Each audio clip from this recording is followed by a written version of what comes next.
Bien, amados hermanos, Dios nos bendiga en esta mañana. Damos gracias al Señor porque podemos estar en su casa, hermanos, para poder adorar a Dios, glorificar, hermanos, al Señor, su precioso nombre, ¿no es cierto? Porque Él siempre ha hecho, hermano, algo bueno, algo hermoso, hermano, para nuestra vida, y es motivo, hermano, de poder entonces honrar a Dios en esta mañana. Vamos a dar inicio, hermanos, ya para aprovechar bien el tiempo, hermano, de los minutos que tenemos para poder desarrollar lo que es la enseñanza bíblica del día de hoy, la cual tiene relación con Jesús, ¿no es cierto?, y el juicio final. Esta enseñanza está basada entonces en el Evangelio de Mateo, capítulo 24, los versículos 36 hasta el 42, y capítulo 25, versos 31 hasta el 46. En esta fase, hermano, final del ministerio terrenal del Señor Jesucristo, donde Él hace un llamado aquí a lo que es la necesidad de estar preparados, de estar vigilantes cuando el Hijo, ¿no es cierto?, de el hombre venga otra vez. Y se ilustra, hermano, esta necesidad por medio de la parábola, ¿no es cierto?, de los mayordomos, de las 10 vírgenes, de los talentos. La responsabilidad de poder estar preparados es a nivel individual, y evitando, ¿no es cierto?, caer en el error de echar la culpa a alguien por nuestros propios pecados. Eso es algo, hermano, que nosotros tenemos que también tenerlo muy en cuenta, de que nadie, hermano, es culpable de los errores que nosotros podamos cometer o de los pecados que podamos nosotros cometer, porque el hombre, hermano, en su naturaleza siempre, hermano, está culpando a otros. Lo vemos ya desde el principio en el libro de Génesis, cuando Dios pone al hombre y también, ¿no es cierto?, crea a la mujer, lo coloca en el huerto del Edén. Cuando la mujer, ¿no es cierto?, es engañada por la serpiente, vemos, ¿no es cierto?, de que ahí comienzan las quejas. Adán le dice a Dios: la mujer que tú me diste fue la que me dio a comer. Pero resulta de que a Adán nadie le puso una soga al cuello para que él comiese del fruto que él sabía que no debía comer. Si Eva comió, él no debería haber comido del fruto. Pero sin embargo comienza, ¿no es cierto?, a excusarse. Y por naturaleza el hombre, cuando comete errores, hermanos, él nunca reconoce que cometió un error, sino que siempre trata de buscar culpable. Entonces, hermano, es importante esto de que no caigamos nosotros en ese error de echar la culpa a alguien por nuestros pecados. Entonces Jesús, hermano, advierte que a todos los que encuentre preparados lo recibirá como los mayordomos fieles y prudentes, para que ministren sobre todos sus bienes. Asimismo, Él le dará, ¿no es cierto?, también una recompensa, pero también castigará a aquellos mayordomos, a todos aquellos, hermanos, mayordomos malos, negligentes, hermanos, que no han hecho bien, ¿no es cierto?, su tarea. A todos aquellos, hermanos, que cumplan con fidelidad su tarea en el reino, les será dado mucho más de lo que tienen. Pero aquellos que se perdieron, ¿no es cierto?, en los afanes de la vida, aún, dice la Escritura, lo que ellos tienen, que se les dio para poder ministrar, dice entonces que se les será quitado. Entonces vamos a Mateo capítulo 24, del 36 al 42, donde aquí encontramos un llamado a estar, hermanos, preparados y también vigilantes.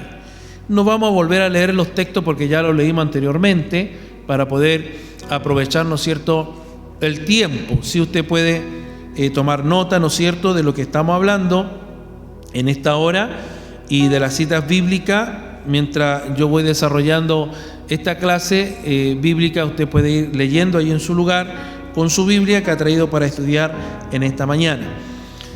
Versículo 35 y 36 nos habla y dice que el cielo y la tierra pasarán, mas las palabras, ¿no es cierto? Mis palabras, dicen, no pasarán. Pero de aquel día y la hora nadie sabe, ni siquiera los ángeles del cielo, ni el Hijo, sino solo el Padre. Entonces, aunque el cielo, hermanos, y la tierra pasarán, según el libro de Apocalipsis, capítulo 21, el versículo 1, dice que habrá un cielo nuevo y habrá una tierra nueva. Amén. Yo el domingo pasado le hacía una pregunta y le decía, ¿dónde pasará la eternidad la iglesia? ¿Estará en una eternidad en el cielo? ¿Viviremos para siempre en el cielo? Y la verdad que no viviremos para siempre en el cielo. Estaremos en el cielo, sí, en las bodas del Cordero. 7 años en las bodas del Cordero. Pero luego Cristo descenderá con su iglesia en su segunda venida. Y allí, ¿no es cierto?, que pase todo lo que tiene que venir, lo que es, ¿no es cierto?, los 1000 años del milenio, luego que Satanás es suelto, que viene la batalla de Margedón y todo eso.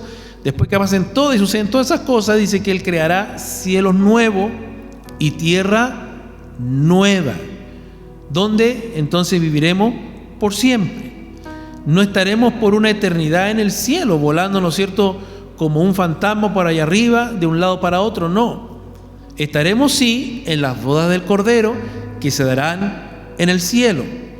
Pero luego, hermano, Cristo descenderá con su iglesia. Bendito sea el nombre del Señor. Entonces, Apocalipsis, capítulo 21, verso 1, nos habla, ¿no es cierto?, de que este cielo que nosotros tenemos hoy, esta tierra en la cual vivimos hoy, que es una tierra, un mundo que está totalmente corrompido, que no es el mundo, hermano, el cual Dios creó en el principio, sino que por causa del pecado, hermano, este mundo se ha corrompido totalmente. Por eso es que dice que Él viene y crea, ¿no es cierto?, un cielo nuevo y crea una tierra nueva. Pero Él no cambiará su palabra, sino que su palabra permanecerá por la eternidad. Bendito sea el nombre del Señor. Y aunque los que vivan en ese periodo sepan que estos tiempos se aproximan, no sabrán en qué día ni en qué hora sucederá lo que ya se ha predicho. Hay muchos hermanos que han sacado cálculos, hermanos que han sacado fechas, años, y se han equivocado. Han dicho, en tal fecha viene el Señor Jesús. Hay muchas sectas, hermanos, de que han sacado muchos cálculos, incluso se han vestido hasta de blanco, han subido una colina para esperar, ¿no es cierto?, a Jesucristo, pero nunca ha llegado. Porque claramente, hermanos, la palabra dice de que el día y la hora, ¿no es cierto?, nadie lo sabe, ni los ángeles, ni siquiera el Hijo, solo el Padre. Cuando el Padre dé la orden, entonces, hermano, será el día. Entonces, esta información solo es conocida por el Padre. Cristo hablaba desde la condición de su conocimiento humano. Recordemos de que Jesucristo, cuando Él estuvo en esta tierra, Él era el Dios hombre. Eso nunca tenemos que olvidarlo. No podemos llamarlo, ¿no es cierto?, Jesús hombre o Jesús que era solo humano. No, Él era el Dios hombre. Por eso que Él dice el Hijo del Hombre. Y si usted se fija, hermano, la palabra hijo en la Escritura está con mayúscula, porque Él ahí está colocándose como un título de autoridad, de que Él es tanto Hijo de Dios como Hijo de hombre, porque vino en su también naciendo en una naturaleza humana. Pero Él nunca dejó de ser Dios. Él nunca dejó de ser Dios. Por eso es que Él fue el Dios hombre en la tierra. Pero aquí Él está hablando, ¿no es cierto?, desde su humanidad. desde su conocimiento humano, no desde la posición divina, omnisciencia que Él tiene. Entonces, en nuestra época, muchos han tratado de averiguar con precisión el tiempo del retorno de Cristo. También en el futuro algunos intentarán de conocer el día y la hora, pero nadie podrá averiguar ni el día ni la hora cuando el Hijo del Hombre vendrá. Verso 37 al 39 dice: porque como los días de Noé, así será la venida del Hijo del Hombre. Pues así como aquellos días antes del diluvio estaban comiendo y bebiendo, casándose y dándose en matrimonio, hasta el día en que entró Noé en el arca, y no comprendieron hasta que vino el diluvio y se los llevó a todos. Así será la venida del Hijo del Hombre. Entonces, aquí, hermanos, se afirma que Cristo vendrá en una época similar a la situación existente que pasó o fueron en los tiempos, ¿no es cierto?, de Noé. Aquellos días se caracterizaron por una gran, hermanos, inmoralidad. Si nosotros vamos al libro de Génesis, capítulo 6, versículo 5, describe a los seres humanos de aquel tiempo diciendo: toda intención de los pensamientos de su corazón era solo hacer siempre el mal. Entonces, nuestro Señor solamente menciona que estaban, dice, comiendo. ¿Qué más estaban haciendo? Bebiendo, ¿no es cierto? ¿Había algo malo en ello? No. Todo ser humano tiene que comer y tiene que beber.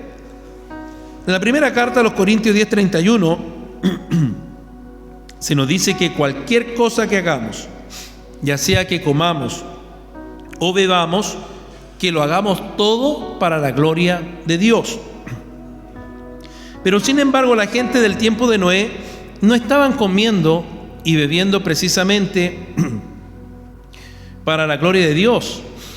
De hecho, estaban viviendo como si Dios no existiese. En nuestro tiempo, hermanos, hay muchísimas personas que reciben una comida 2 o 3 veces, hermanos, al día, provista por Dios. Y nunca se les ocurrió expresarle su gratitud, mientras que hay millones que se están muriendo de hambre. Incluso hay muchos que botan la comida. O hay otros, ¿no es cierto?, que se regodean. No, a mí esto no me gusta.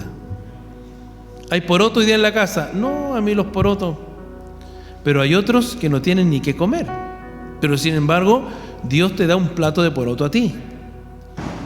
Y nosotros a veces nos regodeamos, hermano, de comer la comida que Dios nos provee, y aún, hermano, la desechamos y las botamos.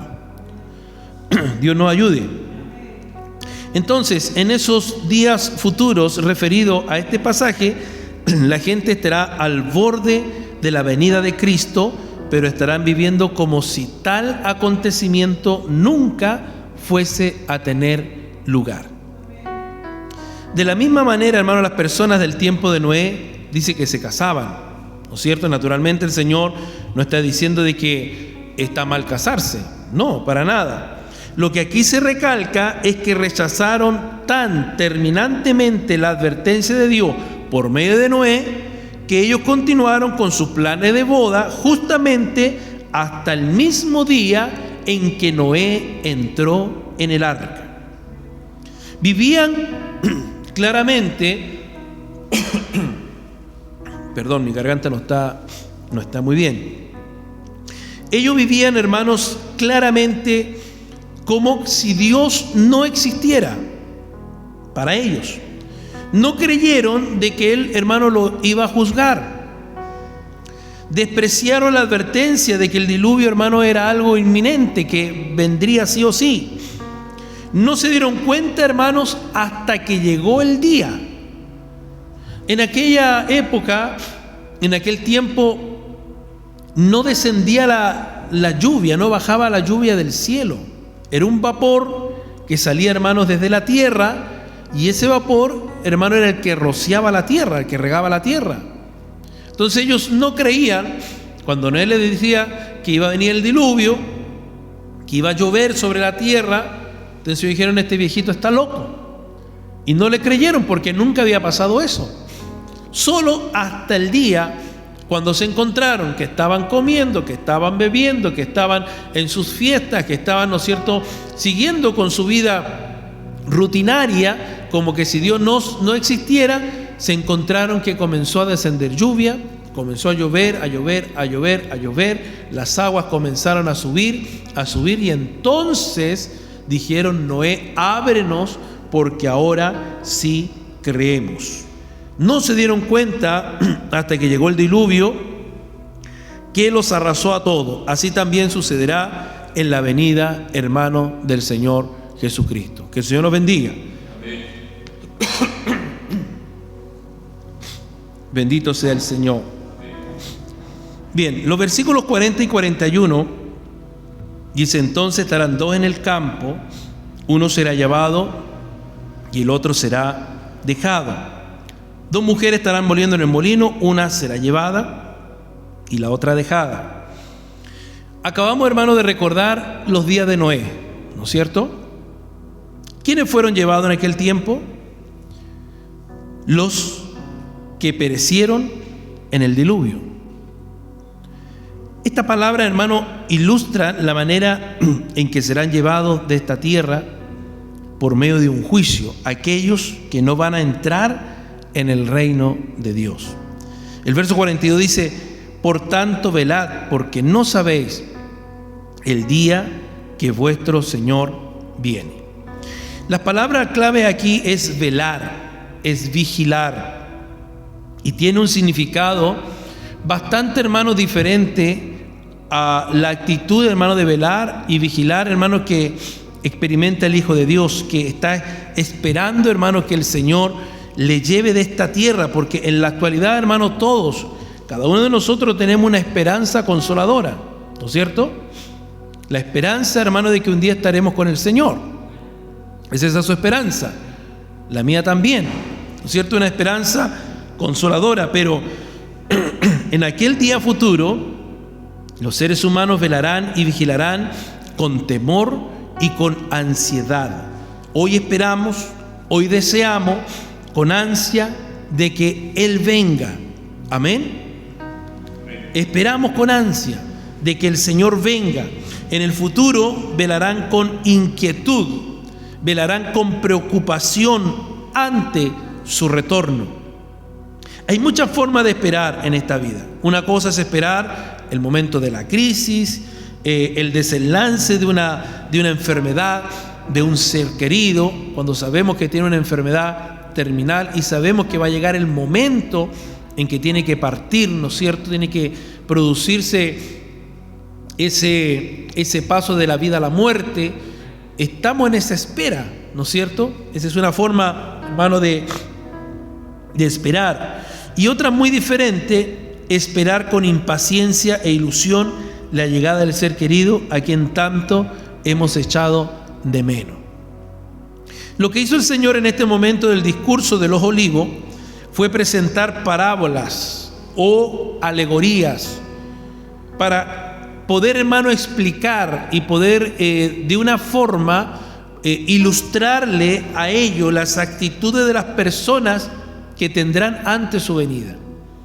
Y lo que sucederá, hermano, cuando Él venga, lo que nos habla el versículo 43 en adelante, dice: comprended esto, si el dueño de la casa hubiera sabido a qué hora de la noche iba a venir el ladrón, hubiera estado alerta y no hubiera permitido que entrara en su casa. Por eso también vosotros estar preparados, porque a la hora que no penséis, vendrá el Hijo del Hombre. Entonces, encontramos un principio aplicable a todas las épocas. Usted y yo deberíamos vivir a la luz, hermano, de la realidad de que algún día nos vamos a encontrar ante la presencia de Cristo. Amén. Por lo tanto, miremos de que no he dicho, hermano, ante la venida de Cristo, sino que le he dicho ante la presencia de Cristo. O sea que Cristo venga dentro de 100 años o venga dentro de 1000 años, tú y yo nos hallaremos un día ante su presencia. Amén. tanto si somos salvos o si somos perdidos. Salvos o perdidos, nos encontraremos un día frente a la presencia de Dios. Si eres salvo, tendrás que presentarle un informe de tu vida para ver si recibes una recompensa de acuerdo de cómo te has obrado, ¿no es cierto?, cómo has trabajado, etcétera, etcétera. Porque hay una recompensa, dice la palabra del Señor, para los hijos de Dios. Dice que un día recibiremos y seremos galardonadores, recibimos galardones, ¿no es cierto?, unos y otros no.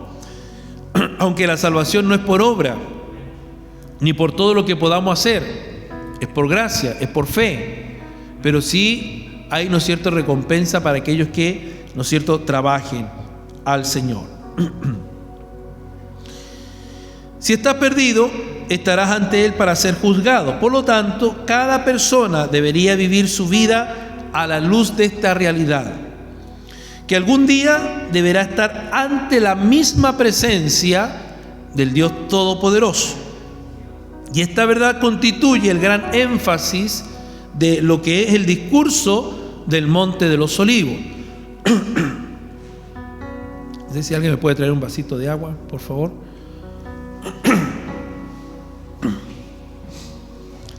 Esta verdad, hermano, constituye, decía yo, el gran énfasis del discurso del Monte de los Olivos. En consecuencia, este discurso, hermano, encontramos que tiene importantes aplicaciones para nosotros en la hora actual.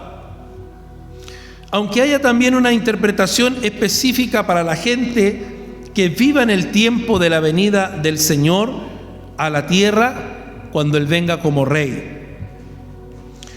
Y llegamos, hermano, aquí al punto de lo que es el juicio de las naciones. Mateo capítulo 25, versículos 31, hermano, al 40 al 46. La Biblia dice: pero cuando el Hijo del Hombre venga en su gloria y todos los ángeles con Él, entonces se sentarán en el trono de su gloria.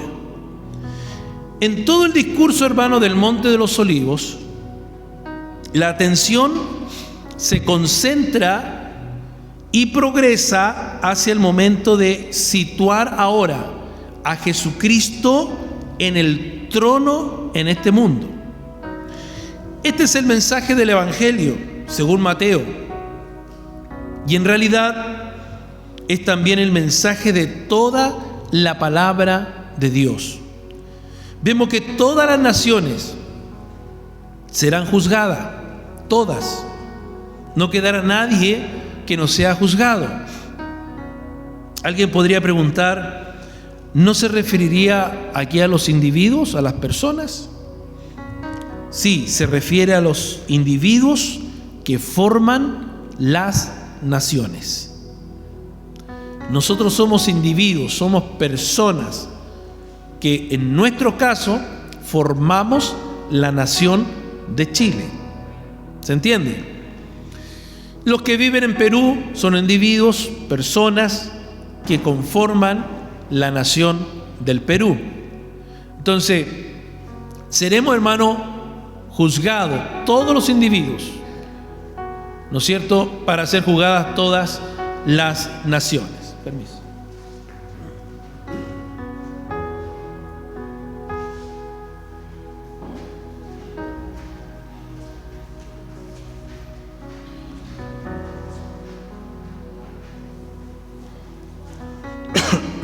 Sea bendito el nombre del Señor.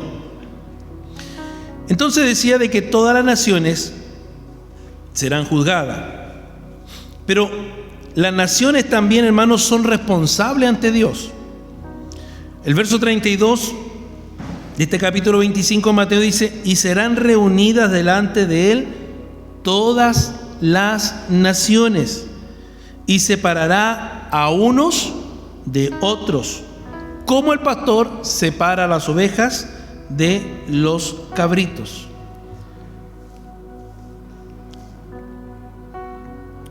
Como tantos mensajeros a lo largo de la historia,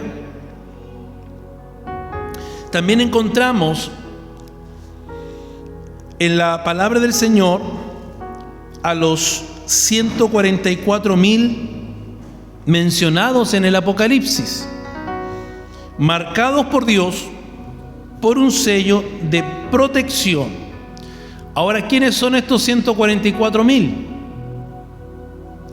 Según la secta de los testigos de Jehová, dice que son ellos. O sea, de esa secta solo van a haber 144,000 y los demás se van a perder. No. ¿Quiénes son los 144,000 que habla aquí Apocalipsis? Estos 144,000, hermanos, están marcados por un sello de protección de Dios y son judíos de linaje de Israel. Son judíos de sangre, ¿no es cierto? No que hayan adquirido una nacionalidad judía. Son israelitas, judíos de sangre, netos, del linaje de Israel. Apocalipsis 7, verso 4 al 8, dice que son 12,000 por cada tribu de Israel. Si nosotros tomamos 12,000 multiplicado por las 12 tribus, nos dan los 144,000 sellados. Entonces Dios tomará, porque mire, acá yo quiero aclarar algo que también tiene relación con lo que vimos la clase anterior, que en el periodo de la gran tribulación, bueno, vamos a ir antes de eso. Nosotros sabemos hoy que el Espíritu Santo está con nosotros. Amén. El Espíritu Santo ha estado desde el principio. Pero cuando Jesucristo fue alzado a los cielos, Él se fue y le dijo a sus discípulos que le enviaría el Consolador. Entonces, el Espíritu Santo descendió para estar con la iglesia. Amén. Y llevar a cabo su ministerio con la iglesia. Cuando sea el arrebatamiento de la iglesia, el ministerio del Espíritu Santo con la iglesia cesará. El Espíritu Santo se irá con la iglesia. Pero el Espíritu Santo, como también es omnisciente, permanecerá allí. Y estará también cuando estén los 144,000 sellados. Y ayudará a estos judíos, porque estos judíos irán a predicarle a sus hermanos en el periodo de la gran tribulación. El periodo de la gracia termina con el arrebatamiento de la iglesia. La iglesia fue formada y dejada para predicarle a los gentiles, ¿no es cierto? Para predicarle al mundo, llevar el evangelio a los perdidos, a los impíos. Ahora, en el arrebatamiento se termina el periodo de la gracia. El Espíritu Santo sube con la iglesia, se la presenta a Cristo, la novia, está en las bodas del Cordero, pero la omnisciencia del Espíritu Santo sigue allí, como era al principio. El Espíritu Santo es omnisciente. No es que Él se va con la iglesia y va a desaparecer y se va a desentender. Si nosotros vemos el caso al principio, los hombres del Antiguo Testamento, ¿no operaba el Espíritu de Dios allí? En el caso de Sansón, va a ser lo mismo.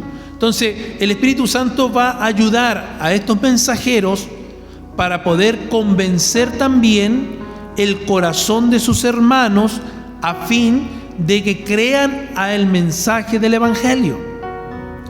Ahora, en este periodo de la gran tribulación, los impíos, que en el periodo de la gracia, cuando la iglesia predicaba, no creyeron, no aceptaron a Cristo, en el periodo de la gran tribulación no tendrán esperanza de salvación. Los impíos.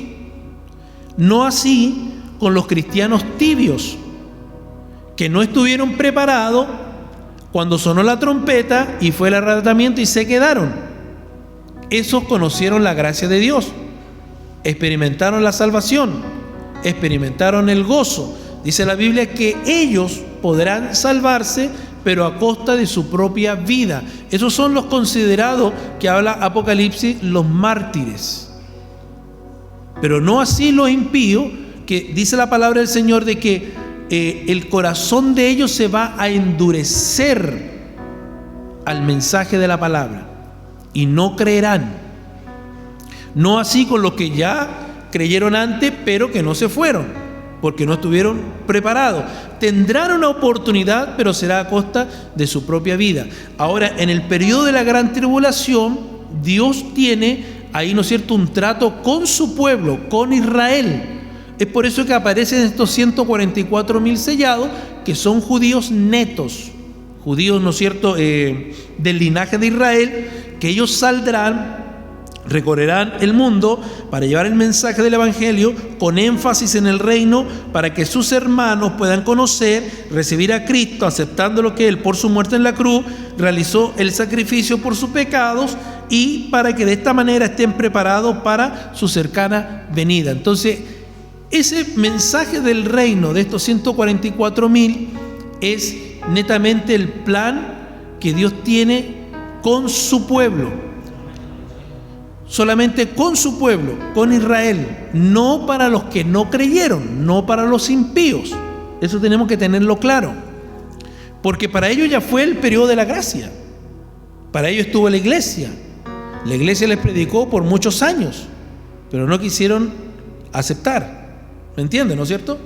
Entonces, esto no es que la iglesia se fue, que va a seguir predicando el Evangelio, y los impíos que no se salvaron, entonces podrán salvarse. No, no es que haya una segunda oportunidad. Para los impíos, ¿no es cierto?, hubo una oportunidad cuando la iglesia estuvo en la tierra. Se les predicó el Evangelio, se les presentó a Jesucristo, pero no quisieron oír.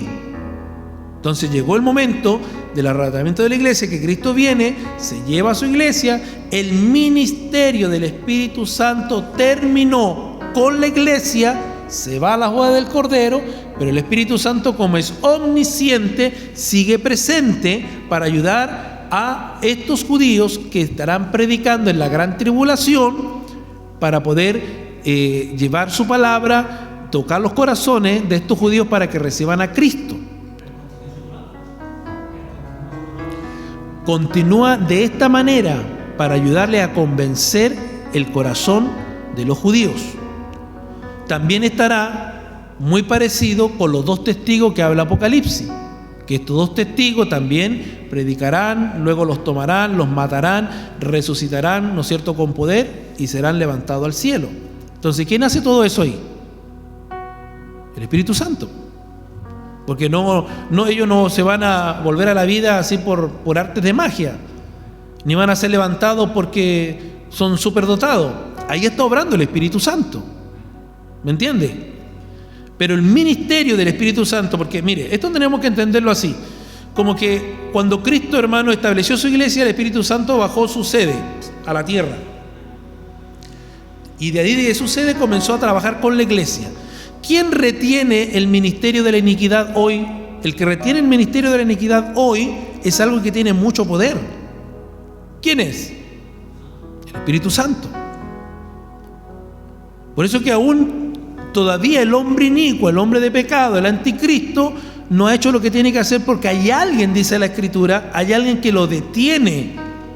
Y ese es el ministerio del Espíritu Santo.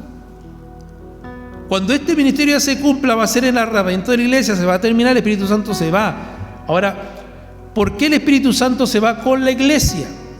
Mire, lo vamos a graficar así. En el libro de Génesis capítulo 24, nosotros encontramos la historia de Abraham, que Abraham estaba viejo, tenía a su hijo Isaac y tenía que buscarle una esposa. ¿Ha leído usted esa historia? Ahí está Abraham, está Isaac, está Eliezer, el mayordomo, y está Rebeca. Eliezer sale, se va a buscar a Rebeca, ¿no es cierto? Trae a Rebeca y se la presenta a Abraham.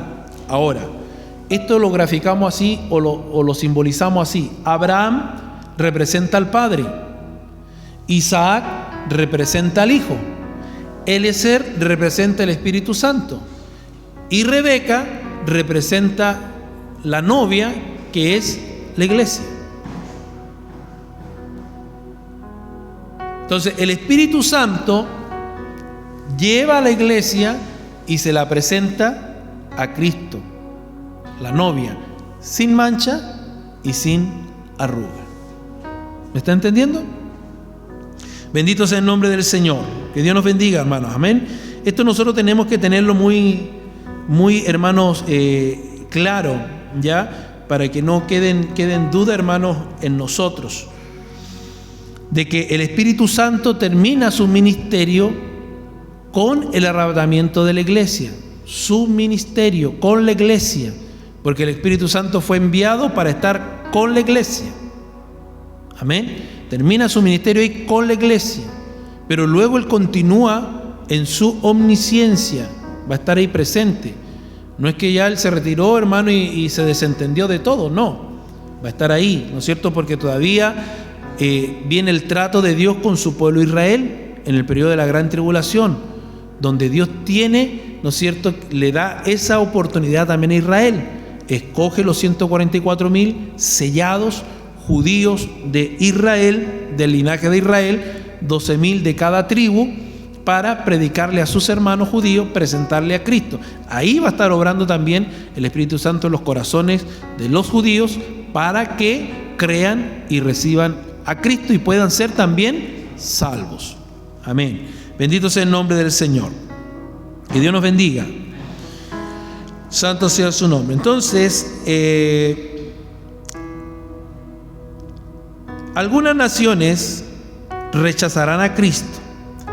El anticristo hará matar a los mensajeros de Dios en medio de esta situación de acoso, de persecución.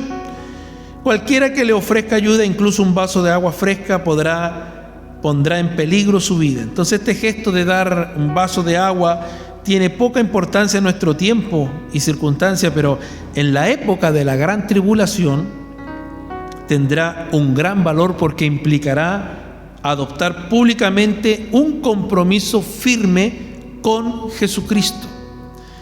La base sobre la que serán juzgadas las naciones consistirá en su aceptación o rechazo de Jesucristo, por lo cual, hablando de la ayuda ofrecida a sus mensajeros, Él dijo lo siguiente: en cuanto lo hicisteis a uno de estos hermanos míos, aún a los más pequeños, a mí lo hicisteis. Esto dijo el Señor Jesús. Ya con esto quiero terminar. Porque tales mensajeros van a estar representándole a Él. Lo mismo hoy en día. Nosotros somos mensajeros de Cristo, ¿no es cierto?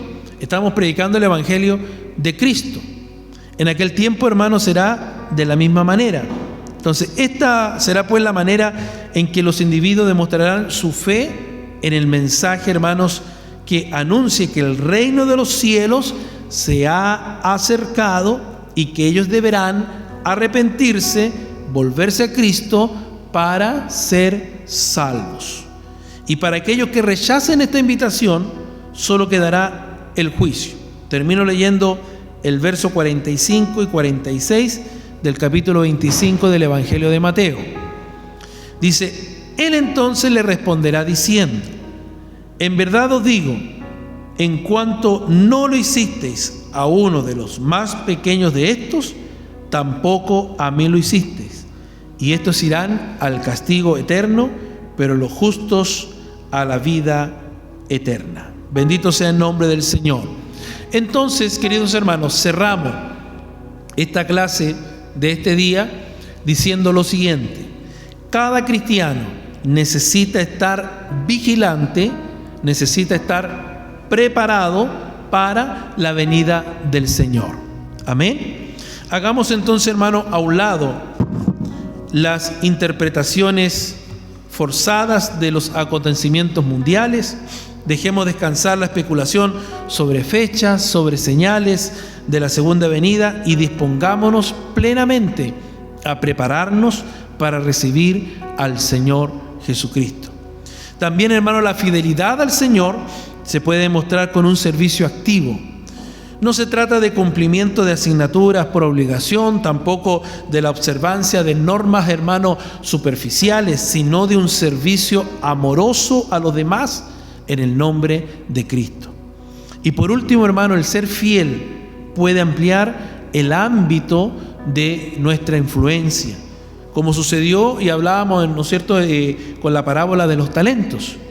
Las oportunidades de servicio que no se aprovechen se pierden para siempre.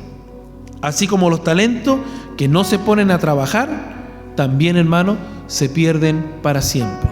Dios ha puesto en nosotros talentos y dones que debemos, hermanos, de trabajarnos para su obra.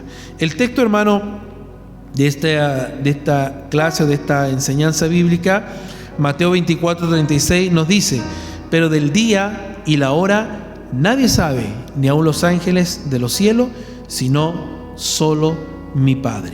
Que el Señor nos bendiga en este día, en esta hora. Damos gracias, ¿no es cierto?, al Señor porque hemos podido aprender un poquito más de su palabra acerca de Jesús y el juicio final, y cómo Él nos insta a poder, hermano, estar preparados para su venida, para estar con Él, hermano, y permanecer en Él. Esta enseñanza, hermano, de Jesús acerca de este juicio final declaran la urgencia entonces de que todos y cada uno de nosotros podamos ser vigilantes de su segunda venida, mientras tanto ministrar a otros, hermanos, las necesidades básicas de las personas como una evidencia de nuestra plena relación con Él. Amén. Hay un primer evento profético que va a suceder, 1 Tesalonicenses 4, arrebatamiento de la iglesia, y luego bodas del Cordero, y luego la segunda venida de Cristo, cuando Él pose sus pies sobre la tierra y comience a establecer su reino milenial, y de allí sucedan todas las demás cosas que ya están declaradas, ¿no es cierto?, en la palabra del Señor. Pero nosotros tenemos que estar listos, preparados para poder, hermanos, estar con el Señor. Entonces, ¿cuál es el llamado hoy? A estar vigilante, porque el día y la hora nadie lo sabe, ni aun los ángeles del cielo, sino solo el Padre. En cualquier momento sonará esa trompeta, y los que estén vigilantes volarán al encuentro con el Señor. Que Dios nos bendiga.